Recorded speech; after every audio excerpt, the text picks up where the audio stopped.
অসমীয়া মাধ্যমত আমাৰ ল'ৰাক নপঢ়াও মাতৃভাষা নুফুটে মুখত ইংৰাজীও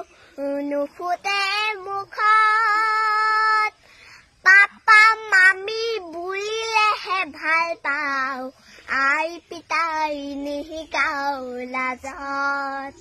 হেদেও অসমীয়া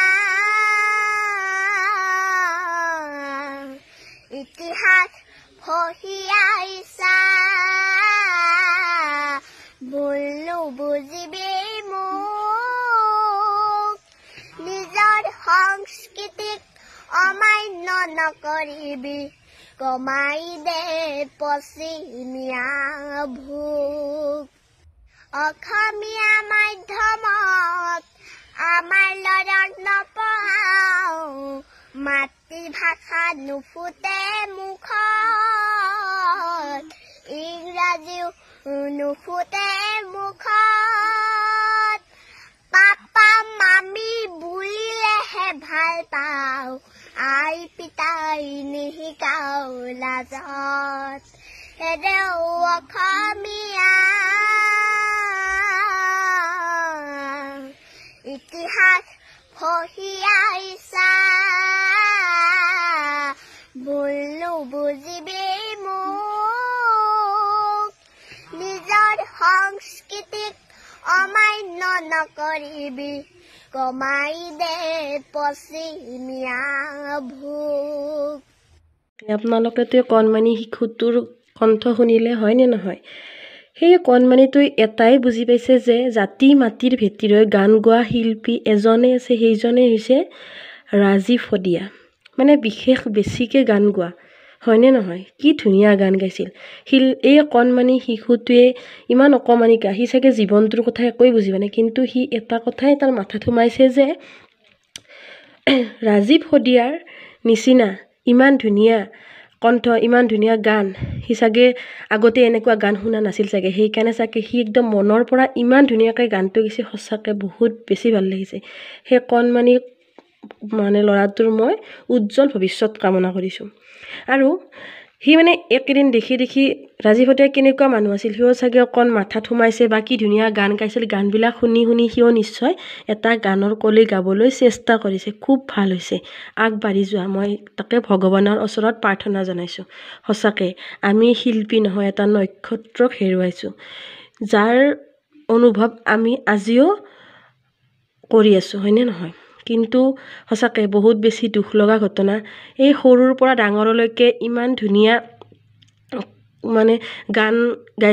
গাই আছে এতিয়া বৰ্তমান সকলোৱে হয়নে নহয় জাতি মাতি ভেটি গৈ গান গোৱা ৰাজীৱ শদিয়া এই কণমানি পোৱালিটোৱে অকণমান সি ভাবি পিনে কি ধুনীয়া গান গাইছে সঁচাকৈ বহুত বেছি ভাল লাগিছে আৰু তেখেতে আমাক এটা পথ দেখুৱাই থৈ গ'ল যে জাতি মাতি ভেটিৰ কাৰণে কেনেকৈ গান গাব লাগে সঁচাকৈ বহুত বেছি ভাল লাগিছে গানটো শুনি ৰাজীৱ শদিয়া য'তে আছে তাতে শান্তিত থাকক ইয়াৰ পিছত আপোনালোকে শুনকচোন এই দাদাজনে বিশেষ শিল্পীজনৰ বিষয়ে কি ক'লে ৰাজীৱ শদিয়াৰ 30টা গানৰ মূল্য যিমান জুবিন গাৰ্গৰ 30,000 গানৰ মূল্য সিমান নহবও পাৰে 15 বছৰীয়া 16 বছৰীয়া 20 বছৰীয়া ল'ৰা ছোৱালীয়ে যিটো সময়ত ৰাজীৱ শদিয়াক চিনি নোপোৱাৰ কাৰণে ক্ষমা বিচাৰিছে সেই সময়ছোৱাত ৰাজীৱ শদিয়া সম্পৰ্কত জুবিন গাৰ্গে কৰা মন্তব্য অত্যন্ত দুৰ্ভাগ্যজনক এগৰাকী গণশিল্পীৰ বিৰুদ্ধে এনেকুৱা ধৰণৰ অপমানসূচক মন্তব্য কোনো আচলতে বিবেকবান মানুহে সহ্য কৰিব নোৱাৰে আৰু একাংশ স্থাবক বাহিনী আছে জুবিন গাৰ্গৰ যিবিলাকে জুবিন গাৰ্গক সমালোচনা কৰে তাৰ কাউণ্টাৰ দিয়ে সেই মানুহবিলাকে আচলতে জুবিন গাৰ্গক এতিয়া বেয়াৰ দিশলৈ ঠেলি দিছে এনেকুৱা লাগিছে আমাৰ ৰাইজে যি ৰাজীৱ শদিয়াক মৃত্যুৰ পাছত যি ধৰণে স্বীকৃতি দিছে জনতাৰ শিল্পী বুলি স্বীকৃতি দিছে আজি খাটি খোৱা মানুহৰ শিল্পী বুলি যেতিয়া স্বীকৃতি দিলে সেই কথাবিলাক আচলতে জুবিন গাৰ্গে সহিব পৰা নাই ৰাজীৱ শদিয়াৰ 30টা গানৰ মূল্য যিমান জুবিন গাৰ্গৰ 30,000 গানৰ মূল্য সিমান নহবও পাৰে 15 বছৰীয়া 16 বছৰীয়া 20 বছৰীয়া ল'ৰা ছোৱালীয়ে যিটো সময়ত ৰাজীৱ শদিয়াক চিনি নোপোৱাৰ কাৰণে ক্ষমা বিচাৰিছে সেই সময়ছোৱাত ৰাজীৱ শদিয়া সম্পৰ্কত জুবিন গাৰ্গে কৰা মন্তব্য অত্যন্ত দুৰ্ভাগ্যজনক আপোনালোকে নিশ্চয় লক্ষ্য কৰিছে যোৱাকালি তেওঁ কৈছে যে জাতিৰ মাটিৰ গান কেৱল ৰাজীৱ শদিয়াই গোৱা নাই তেওঁ বোলে সুদীৰ্ঘ সময় জাতি মাটিৰ গান গাইছে দেন তেনেকুৱা কথা কৈছে মানে প্ৰশ্নটো তেনেকুৱা নাছিলে তেওঁ সোধা হৈছিলে যে জাতি মাটিৰ গান গোৱা গণশিল্পী ৰাজীৱ শদিয়াৰ মৃত্যু হৈছে তেখেতৰ সম্পৰ্কত কি ক'ব তাৰ উত্তৰ তেওঁ এনেকৈ ইনচাল্ট কৰি যিটো মন্তব্য দাঙি ধৰিছে এইটো অত্যন্ত দুৰ্ভাগ্যজনক নৱপ্ৰজন্মৰ হাৰ্ট বুলি কোৱা হয় জুবিন গাৰ্গক যাক হিয়াৰ আমঠু বুলি কোৱা হয় সেইগৰাকী মানুহৰ পৰা এগৰাকী গণশিল্পীৰ বিৰুদ্ধে এনেকুৱা ধৰণৰ অপমানসূচক মন্তব্য কোনো আচলতে বিবেকবান মানুহে সহ্য কৰিব নোৱাৰে গতিকে আপোনালোকে সকলোৱে নিশ্চয় লক্ষ্য কৰিছে বৰ্তমান সময়ত সকলোৱে আচলতে জুবিন গাৰ্গক সমালোচনা কৰিছে তেওঁ সমালোচনাৰ যোগ্য এই মুহূৰ্তত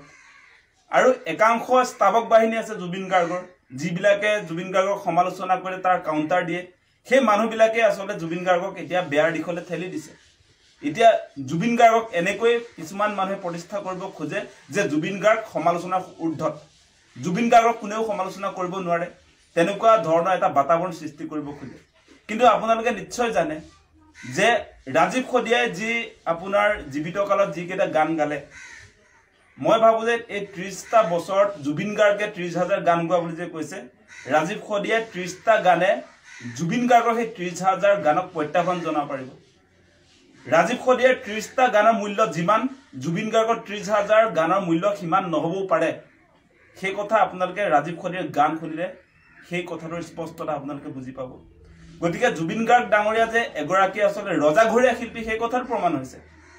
তেওঁ জনতাৰ শিল্পী হ'ব পৰা নাই বৰ্তমান সময়লৈকে আজি ৰাজীৱ শদিয়া গণশিল্পী জনতাৰ শিল্পী সেই কথা আজি মৃত্যুৰ দিনা প্ৰমাণ হৈছে আজি ৰাজীৱ শদিয়া গণশিল্পী সেই কথা আজি ৰাইজে স্বীকাৰ কৰিছে আজি ৰাজীৱ শদিয়াৰ তুলনামূলকভাৱে জুবিন গাৰ্গৰ সমান গান নাথাকিব পাৰে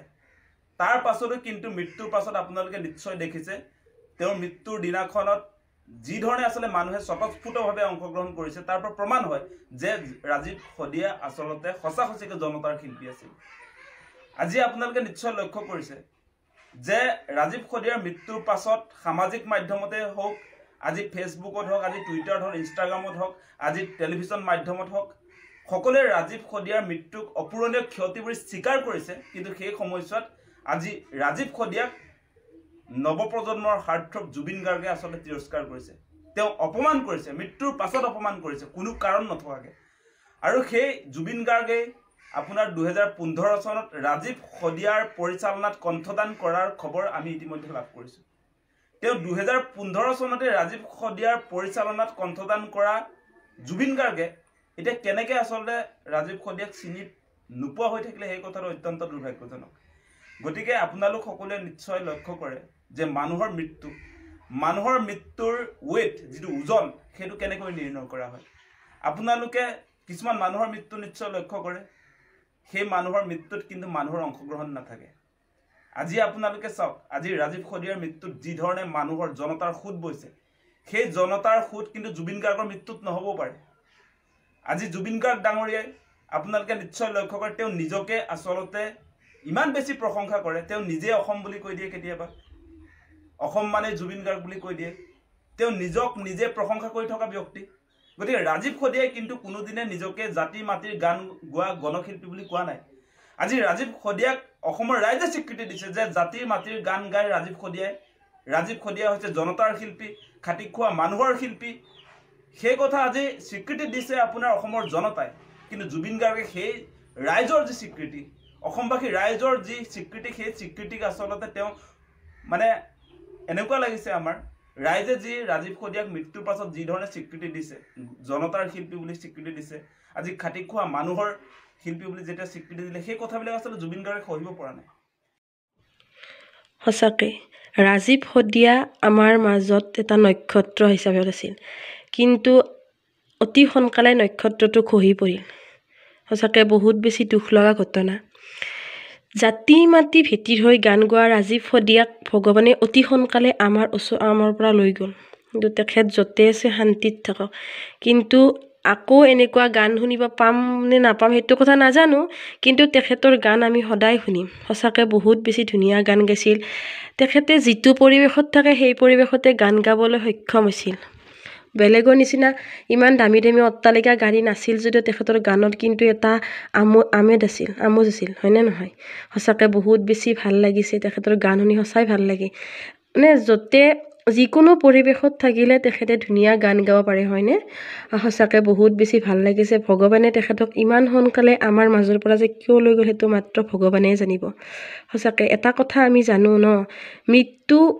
চিৰন্তৰ সত্য মৃত্যুটো মানি ল'বই লাগিব কিন্তু ইমান কম বয়সতে মৃত্যু মানি ল'বলৈ অকণমান টান হয়নে নহয় সঁচাকৈ বহুত বেছি দুখ লগা ঘটনা ইমান সোনকালে যে আমাৰ ওচৰৰ পৰা গুচি যাব আমি ভবা নাছিলোঁ সঁচাকৈ তেখেত য'তে আছে শান্তিত থাকক আৰু তাৰ পৰা যাতে কণমানিটোক অকণ আশীৰ্বাদ দি থাকে সি যাতে দেউতাক নোহোৱাকৈ এই মানে তাৰ দেউতাকৰ সপোনবোৰ যাতে পূৰণ কৰিব পাৰে তাৰে আমি ভগৱানৰ ওচৰত প্ৰাৰ্থনা জনাইছোঁ ঠিক আছে মোৰ ক'ব লগাখিনি ইমানেই আপোনালোকৰ কিবা ক'ব লগা থাকিলে কমেণ্ট বক্সত কমেণ্ট এটা কৰি যাবলৈ নাপাহৰিব আৰু যিসকলে মোৰ ভিডিঅ' চাই আছে তেওঁলোকক বহুত বহুত বহুত ধন্যবাদ আৰু যিসকলে মোৰ চেনেলত নতুনকৈ আহিছে চেনেলটো মোক ছাবস্ক্ৰাইব কৰি দিব কাষতে থকা বেল আইকনটো টিপি দিব জয় আই অসম